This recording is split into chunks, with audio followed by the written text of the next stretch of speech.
한국 떡볶이를 무시하던 프랑스 셰프. 할머니의 낡은 솥에서 미슐랭 3스타의 비법을 배웠다. 프랑스 파리의 미식계는 한 남자의 이름 앞에서 숨을 죽였습니다. 피에르 듀부아. 세계에서 가장 젊은 나이에 미슐랭 3스타를 거머쥔 천재 셰프. 그의 요리는 한 폭의 그림이자 한 편의 시였고 완벽한 계산 아래 탄생한 예술 작품이었죠. 하지만 그는 오만했습니다. 자신의 대리석 주방과 은으로 만든 핀셋, 그리고 복잡한 분자 요리 기술만이 진짜 요리라고 믿었으니까요. 그러던 그가 한국의 낡은 시장 바닥에서 평생을 무시했던 새빨간 길거리 음식을 마주하게 됩니다. 그는 몰랐습니다. 세상에서 가장 위대한 요리는 혀끝이 아닌 가슴으로 맛보는 것이며 수천만 원짜리 조리기구도 수십 년의 세월이 담긴 낡은 솥 하나를 이길 수 없다는 사실을요. 지금부터 세상에서 가장 오만했던 셰프가 한 할머니의 떡볶이 앞에서 무릎을 꿇게 되는 아주 특별한 미식 이야기가 시작됩니다. 이 맛있는 역전극의 결말이 궁금하시다면 잠시만 시간을 내어 구독과 좋아요를 부탁드립니다. 저희에겐 다음 이야기를 만드는 정말 큰 힘이 됩니다. 그럼 바로 이야기 속으로 들어가 보겠습니다. 파리의 밤을 수놓은 레스토랑 르시엘. 피에르는 하얀 조리복을 입은 채 접시 위에 마지막 소스 한 방울을 예술 작품처럼 그려내고 있었습니다. 그의 눈빛엔 자신의 창조물에 대한 자부심과 동시에 세상 모든 것에 대한 권태가 서려 있었죠. 셰프, 완벽합니다. 부주방장의 찬사에도 그는 눈 하나 깜빡하지 않았습니다. 그는 새로운 자극이 필요했습니다.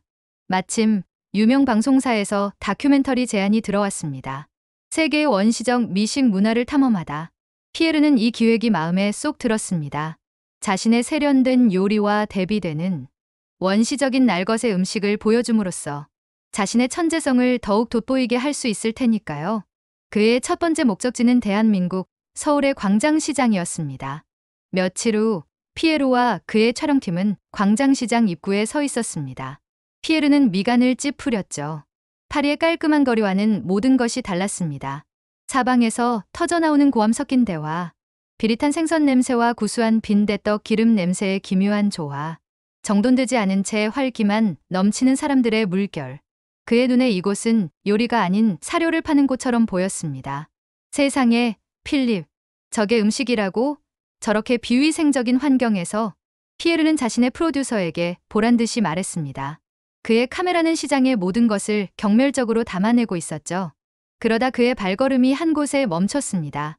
시장 구석, 수증기가 쉴 새 없이 피어오르는 아주 작은 가판대 앞이었습니다. 그곳에는 허리가 굽은 한 할머니가 수십 년은 좋게 넘어 보이는 낡고 거대한 솥을 젓고 있었습니다. 솥 안에서는 새빨간 양념에 버무려진 떡볶이가 보글보글 끓고 있었죠. 김윤희 할머니는 50년 넘게 광장시장에서 떡볶이 장사를 해온 이 시장에 살아있는 역사였습니다.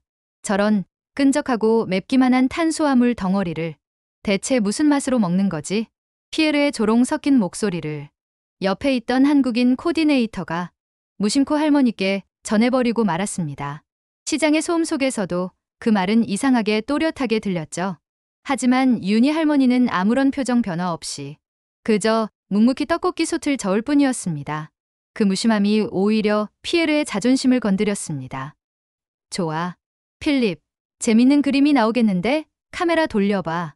피에르는 성큼성큼 할머니의 가판대로 다가갔습니다. 그리고는 통역을 통해 거만하게 선언했죠. 할머니, 제가 당신의 그 길거리 음식과 제 요리로 대결을 제안합니다.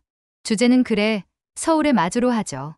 제가 만든 요리와 당신의 떡볶이 중 이 시장 사람들이 어떤 것을 선택할지 한번 봅시다. 그의 도발에 시장 사람들의 시선이 순식간에 쏠렸습니다. 모두가 숨을 죽이고 윤희 할머니의 입을 바라봤죠. 할머니는 그제야 젓던 손을 멈추고 피에르를 찬찬히 올려다봤습니다. 깊게 팬 주름 사이로 모든 것을 꿰뚫어보는 듯한 지혜로운 눈빛이 반짝였습니다. 그러시든가, 젊은이. 할머니의 대답은 그 한마디뿐이었습니다.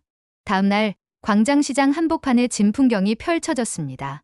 피에르는 자신의 팀을 동원해 반짝이는 스테인리스로 된 이동식 조리대를 설치했습니다. 수비드 머신, 원심 분리기, 액화 질소 탱크까지 그의 요리는 과학 실험에 가까웠죠. 그는 서울의 맛이라는 주제에 맞춰 한우 안심을 곁들인 숯불 향에 고추장 폼과 쌀 튀위를 올린 해체주의 떡볶이라는 이름도 거창한 요리를 만들기 시작했습니다. 사람들은 신기한 듯 그의 요리를 구경했지만 감히 맛볼 엄두는 내지 못했습니다. 너무나도 이질적인 풍경이었으니까요. 반면 윤희 할머니의 가판대는 평소와 다를 바가 없었습니다.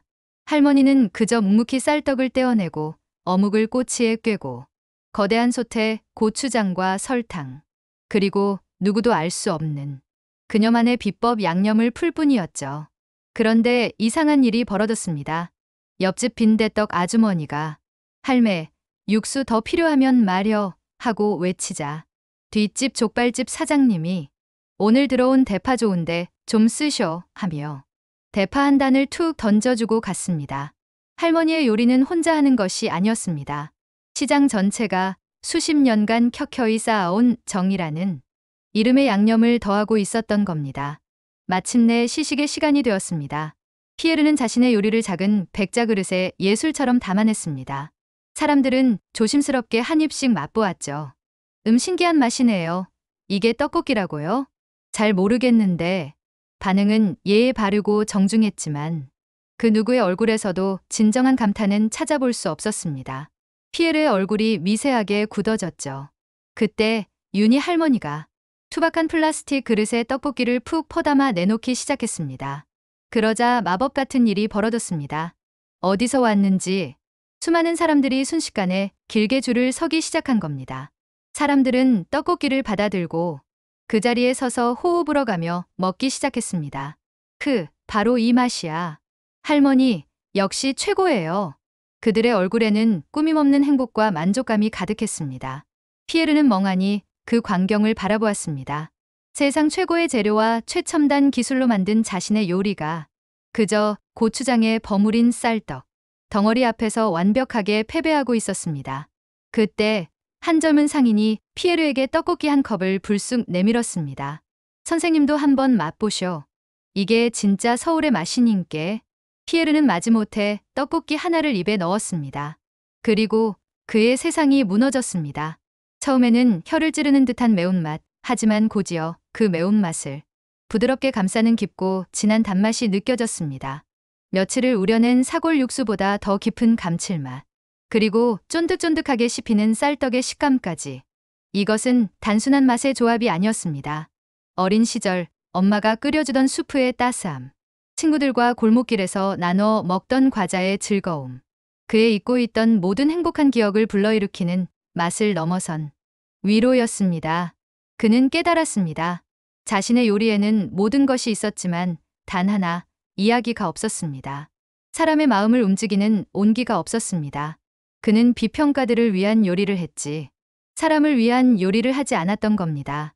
피에르는 들고 있던 떡볶이 컵을 든 채 한참을 그 자리에 멍하니 서 있었습니다.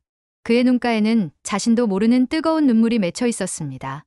다음 날 피에르는 촬영팀도 없이 홀로 윤희 할머니의 가판대를 다시 찾아왔습니다. 그는 할머니 앞에 다가가 자신의 나라에서 가장 정중한 예의를 담아 깊이 고개를 숙였습니다. 할머니, 제가 졌습니다.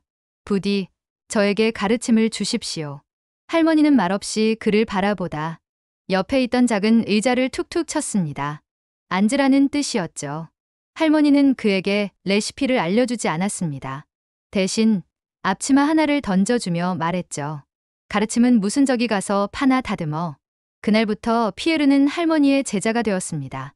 그는 하루 종일 파를 다듬고 설거지를 하고 솥에 눌러붙은 양념을 닦았습니다. 그리고 그 과정에서 그는 미슐랭 가이드북에서는 결코 배울 수 없었던 가장 위대한 진리를 깨달아갔습니다.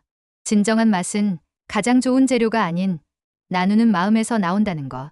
최고의 레시피는 정확한 계량이 아닌 상대를 생각하는 따뜻한 정이라는 것. 그리고 세상에서 가장 위대한 요리는 사람의 허기진 배가 아닌 허기진 마음을 채워주는 음식이라는 것을요. 한 달 뒤 피에르의 다큐멘터리가 전 세계에 방영되었습니다. 하지만 그 내용은 방송사의 원래 의도와는 완전히 달랐습니다.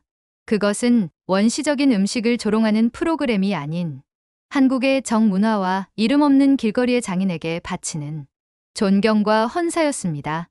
다큐멘터리의 마지막, 피에르는 자신의 파리 레스토랑 주방에서 직원들을 위해 직접 끓인 김치찌개를 함께 나눠 먹으며 환하게 웃고 있었습니다.